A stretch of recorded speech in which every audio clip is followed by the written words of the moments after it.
know,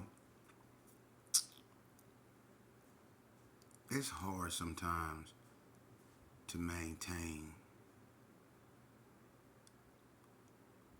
your frame of thought when you're at peace with your surroundings.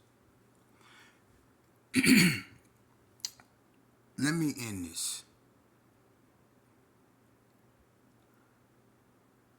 I'm gonna say this because I know y'all will watch this. Y'all hard of hearing.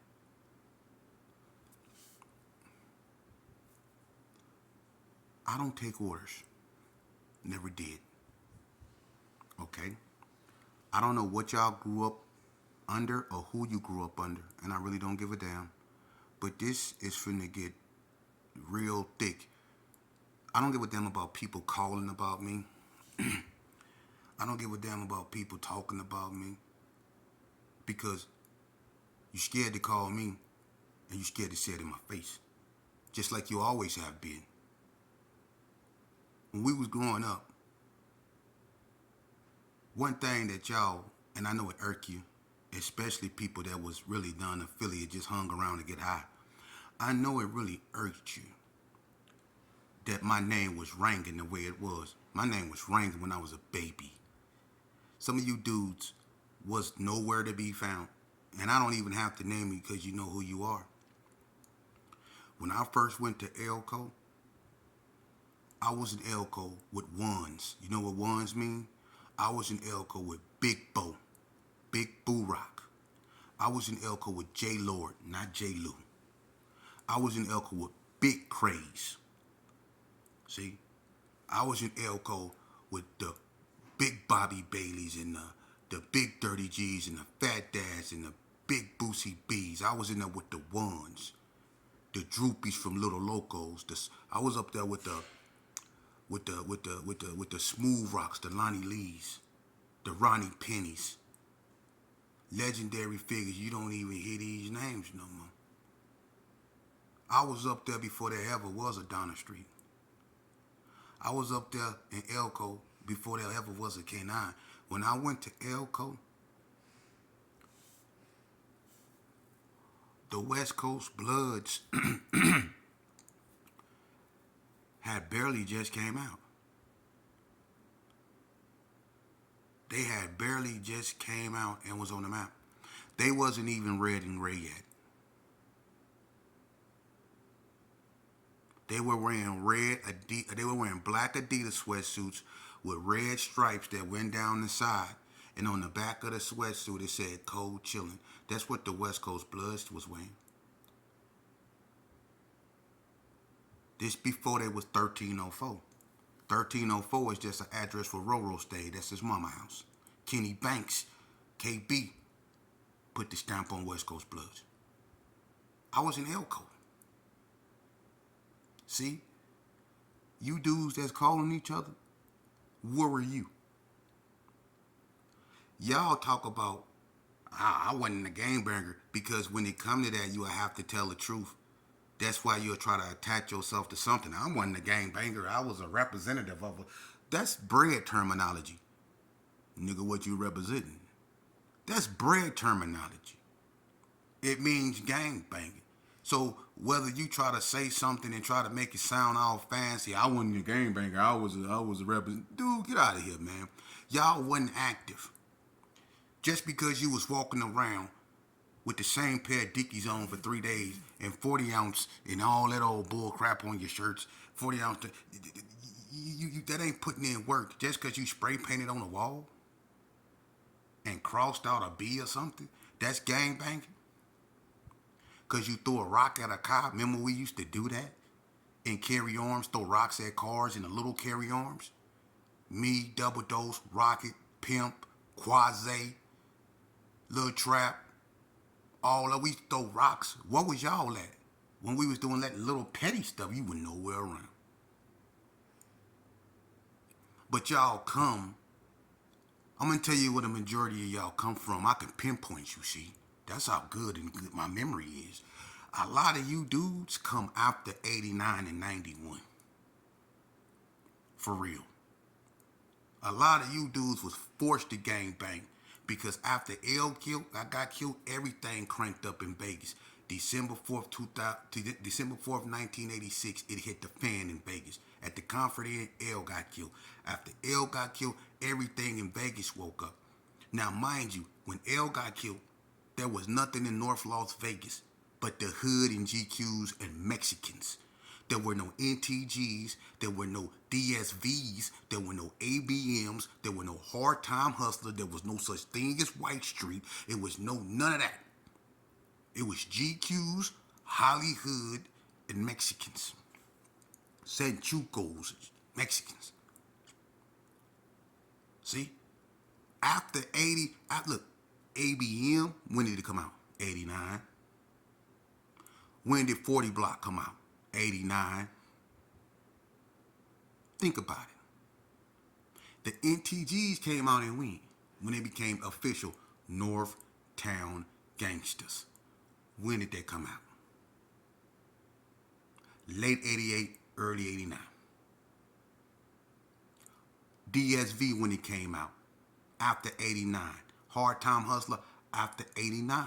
White Street then become official tissue gang-wise into really, because they was about, White Street was a street that sold dope.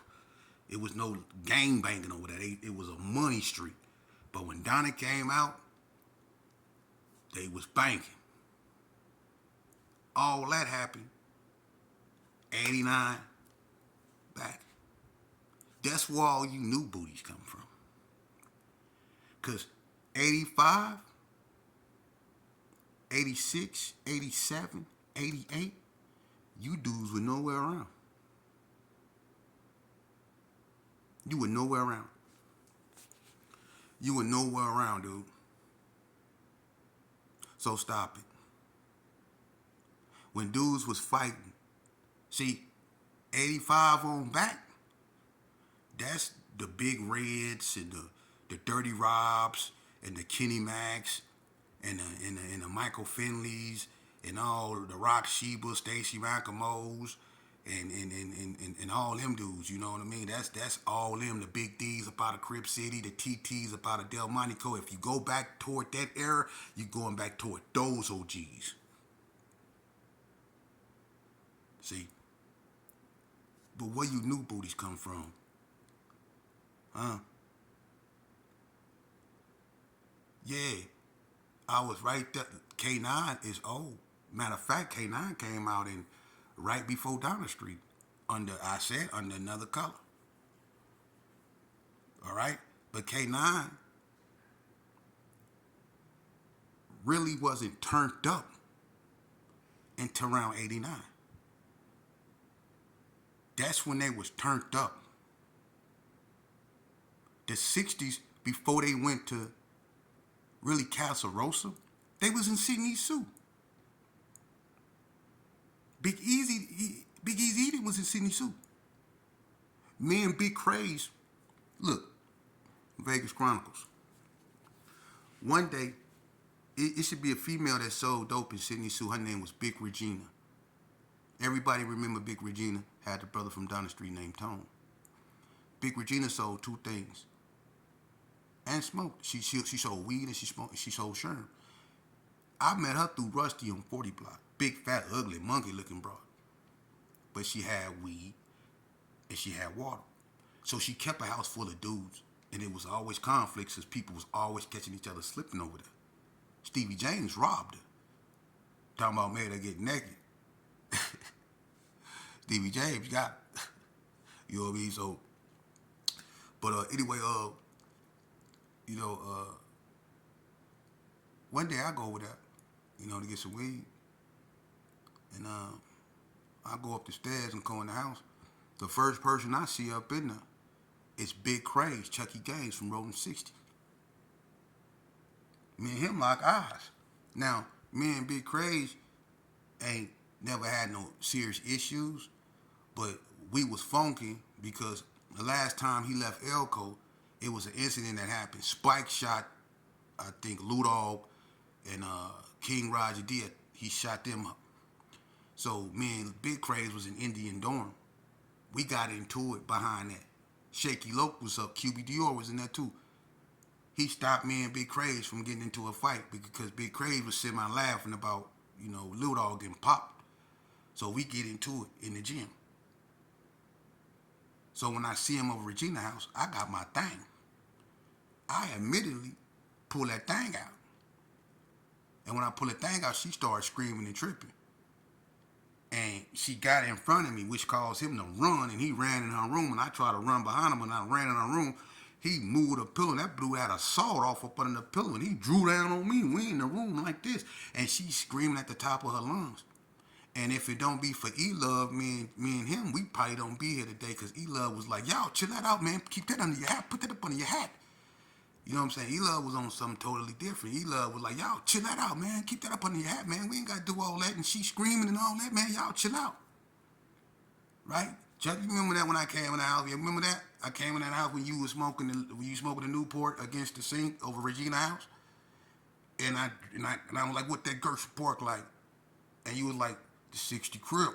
And she started screaming. And when she got in front of me, you jetted by me. I ain't even know E-Love was in the hat. He had on a light blue hat. A ponytail with a light blue rubber band around. He was light blued out up in there. But he wasn't tripping, though.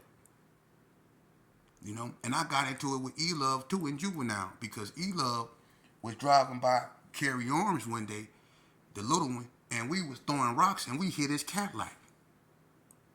And when I was in Juvenile, me and E-Love got into it by the pool table. He was like, man, which one of y'all was throwing rocks in my car? I said, I don't know, it probably was me. He said, oh, is that right? I'm like, yeah. He said, nigga be out of line, nigga hit you in your mouth. I picked up that pool stick and I was like, nah, I'll bust your motherfucker. And me and him got into it. Spike was the trustee. And Spike was like, man, chill out, we don't do no talking. You know how we do that. We kill shit. And I'm like, nigga, we kill shit too. What's happening? Spike was like, all right, then. All right. Spike playing it off. And then he the type of person you gotta watch. Because Pussycat ain't no joke. For real, ask the block. Remember y'all blew on Pussycat? That was like 91. Remember y'all blew on him when he had that red, I think that was a red Regal? Remember y'all blew on him? And he came back and parked the Regal and shot up the block, and I think he shot Sheila K in the butt. He walked up the block by himself, Spike, and was blowing. So my thing is this right here. You dudes that claim y'all was participating and was there, you was nowhere. You wasn't out there, and I'm not co-signing your checks and your man. And I'm going to be honest with you. And they scared to admit it. I promise you, Flock, Boonch, D-Ray, John Holloway, Booty Ate, Master G, Big Chucky, everybody, Trip Mac, everybody, Simo, Sonny and Poochie. Look, hey, motherfucker, let me ask you a question. Serious question.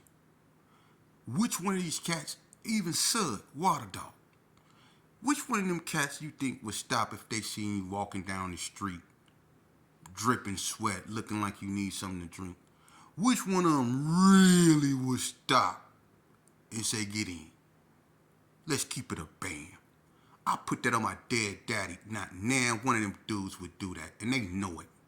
They would look at you, and they would recognize who you, and they say, that's motherfucking that. Keep going. Some of them might speed up. Let's just keep it real. Homies had clicks. It was clicks in the G's. It always have been. It wasn't nothing like bad, but people had who they choose to hang with. I hung with Bread because I felt Bread was the realest. And everything that he said came to pass. I didn't understand as a kid that what he was telling me, like keep your enemies close, but your friends close. I didn't understand that concept. I just thought he wanted to be different. But he was right. He told me that the homies didn't like him. He told me that. I didn't believe him because he was putting in too much work, and the way they acted when he came around was like totally different than what he was saying. What you mean they don't like me? When you come around, they give you the utmost. Boy, when you come around, come on, man. You was like, nigga, you think I don't know what the fuck these niggas be saying to me? About me? Especially to these females they be laying up with. Nigga, I lay up with the same motherfucking females. Nigga, you don't think I know what the fuck these niggas be saying about me? That's your problem. That's your motherfucking problem, nigga. You think these niggas love you. These niggas don't love you, nigga. These niggas don't love you. He said, I love you, nigga. I ain't never sent you nowhere I wouldn't go. I ain't never tried to make you do something I wouldn't do. You see? He say, nigga, I ain't gonna put no dope in your hand. Because dope ain't gonna get one of your enemies up off you. He said, but I give you this if you wanna play this game. And he gave me a pistol. He said, this go get your enemies up off you. Not that dope. See? Bread taught me the real. See? And y'all hate that. And Bread didn't like a bunch of you dudes. Especially you, motherfucker. Bread did not like you. He told me himself, and even Cassandra heard him. And Cassandra didn't like you. You were not allowed around us, and you know that. Especially when it came to putting in work. There were things and conversations you were not allowed to hear. You know that, and I know that. When we were discussing pulling licks, or if we were discussing taking datings, or if we were finna go up to Stop and Shop and try to do something, you had to leave. You had to leave. You never been with us with a pistol. You have, and you know that. And I'm not embarrassing you. This is the truth. I don't care about what you say you did or have done. You've I guess you call slandering my female. Look, Brody, she wasn't with me when you said she was. What does that mean? I don't know nothing about what you're talking about because she wasn't with me. Now let me see you do it to one of my girls while they're with me. When I wasn't here or wasn't there, that don't count. Do it when she with me. I can't listen. I'm not gonna even disrespect. I wouldn't listen. I wouldn't touch nothing. You ever listen, motherfucker? I would tongue kiss a dead body, for real, before I ever mess with something you ever mess with. You're a liar. You have to lie and say you got it, but you got pictures of yourself wearing wigs. That's the truth. We know that you actually slept with men. That's true. In the pen. That's on my dead daddy. Now you put it on yours. I put it on mine. That's on my dead daddy, both of my dead grandmas. That's on everything I love. You got Tread, you laid with men. NNCC, baby. I'm gonna tell you how good my memory is. Remember you got your crown put in your head in NNCC, and they made you cut it out. Yeah, that's how good my memory is. See, you know that. When was that? 1995. See, that's how good my memory is. Remember Doodlebug? They used to be with Lil Bread. I talked to him. Mm-hmm. Green Eye Doodlebug. You remember him when he used to have the radio, always drinking the coffee, stayed in Unit 4. He remember you too. Should I interview him? See what he remember? Because he remember. But I wouldn't do you like that. Because I'll be giving you credit. Nah. See what I'm going to do to you? Nothing. Because that's too easy. Motherfucker. That's too easy. I'm going to let you be you. I'm going to teach the youth. You go on and keep making them whack-ass poems. And how dare you say you can... You a better poet. Look, boy, let's set it up. I show up and I show out. I embarrass you when it comes to poetry. And I make poetry about you. And it will be comprehensive, precise, and done with intelligence. I'm a hell of an orator. Which means I won't sound like a scratched-ass radio. You know? Or speak with ebonics. They're going to feel me. And I challenge you whenever you think you're ready. Let's do it. And I don't write poetry. I just recite it off my head. And that's what we're going to do. We're going to freestyle. Because that's pure talent. When you can just say it. I challenge you anywhere, any place, anytime, any day. any setup amongst any people. You can choose them. And we're going to freestyle poetry, and we're going to do that. See, I'd rather do that than beat your ass. All right? Because beating your ass is too easy. And I'm just going to get in trouble. And people are going to be mad at me because they're going to be like, "Sheep, why you beat up that bobblehead?" And motherfucker, you remember my voice? Remember this voice? "You go wash these drawers, homie." That's what you will be doing. If I wanted to in a pen, I would have had you washing drawers, homie. And you know it. You can sit out here and play tough all you want to, but we know you just playing. Because in a pen, you would have been washing drawers, homie. For real. Yeah. You would have been washing drawers.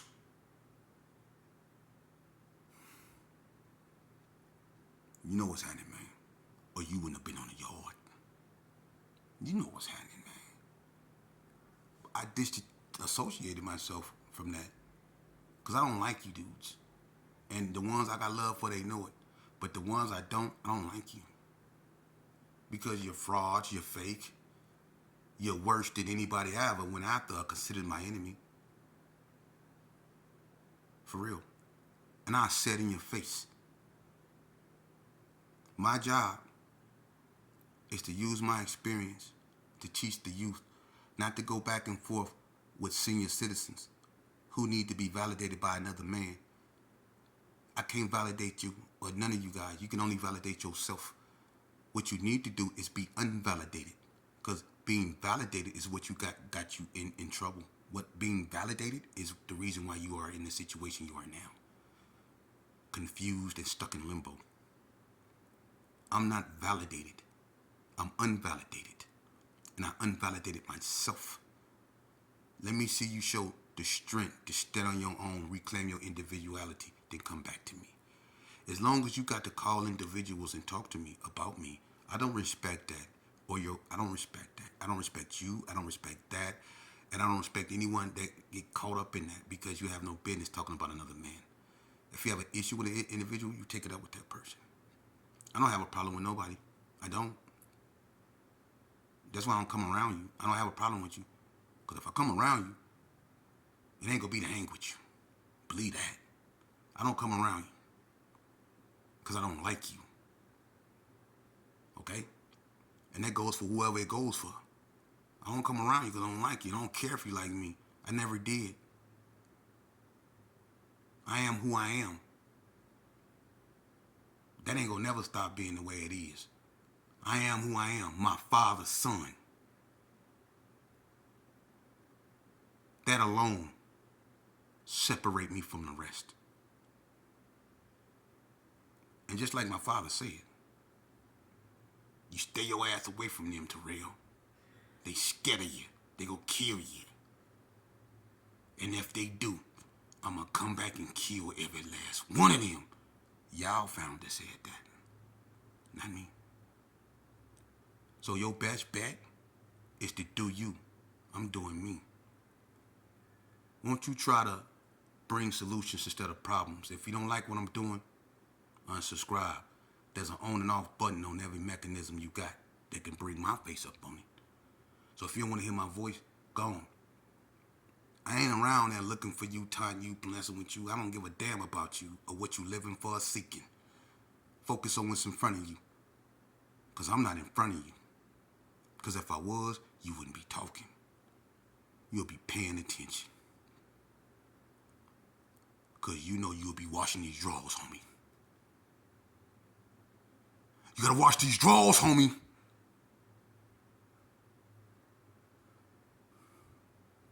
You gotta wash these drawers, homie.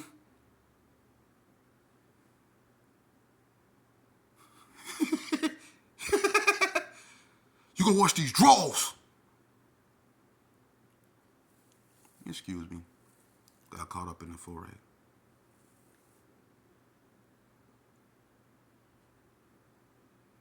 Stop.